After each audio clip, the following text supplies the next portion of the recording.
আসসালামু আলাইকুম ভিউয়ার্স। আজকে আপনাদেরকে দেখাবো কিভাবে ফেসবুকের ফ্রেন্ড লিস্ট হাইড করবেন অথবা লুকাবেন।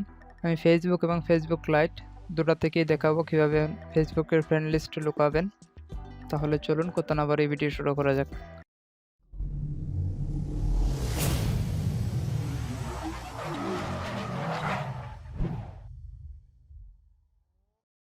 তো ভিডিওটি শুরু করার পূর্বে একটি কথা, ভিডিওটি ভালো লাগলে আশা করি ভিডিওটিতে লাইক দিবেন এবং আমার চ্যানেলটি সাবস্ক্রাইব করবেন এবং পরবর্তী ভিডিও পেতে বেল আইকনে ক্লিক করে নোটিফিকেশন অন করে দিবেন।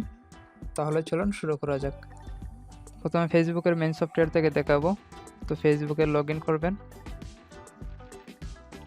তারপর যে প্রোফাইল আইকন আছে ডান দিকে এখানে ক্লিক করবেন, তারপর স্ক্রল ডাউন করবেন, দেখেন এখানে সেটিং এন্ড প্রাইভেসি আছে, এখানে ক্লিক করবেন, তারপর প্রাইভেসি শর্টকাট এখানে ক্লিক করবেন, তারপর এখানে দেখতে পারবেন সি মোর প্রাইভেসি সেটিংস, এখানে ক্লিক করবেন, তারপর একটু স্ক্রল ডাউন করবেন, স্ক্রল ডাউন করুন, দেখবেন এখানে who can see friend list, এখানে ক্লিক করবেন, তারপর এখানে সি মোরে ক্লিক করবেন, তারপর নিচের দিকে দেখেন অনলি মি লেখা আছে, এখানে এটাতে টিক মার্ক দিবেন। এখন আমি ফেসবুক লাইট থেকে দেখাবো কিভাবে এটা করবেন।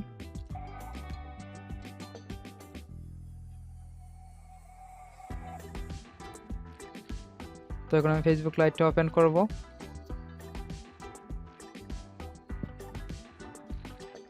ওপেন করার পর আবার এখানে যে থ্রি লাইন আছে ডান দিকে এখানে ক্লিক করবেন, তারপর স্ক্রল ডাউন করবেন, এখানে দেখতে পাবেন সেটিং একটা অপশন আছে, সেটিংয়ে ক্লিক করবেন, তারপর স্ক্রল ডাউন করবেন, তারপর প্রোফাইল প্রাইভেসি এখানে ক্লিক করবেন, তারপর এখানে দেখতে পারবেন who can see your friend list, এখানে ক্লিক করবেন, তারপর দেখেন অলরেডি আমার অনলিমি দেওয়া আছে, তো আপনারা এটা অনলিমি করে নেবেন। তো আজকের মতো এখানে বিদায় নিচ্ছি, আশা করি বুঝতে পারছেন। আল্লাহ হাফেজ।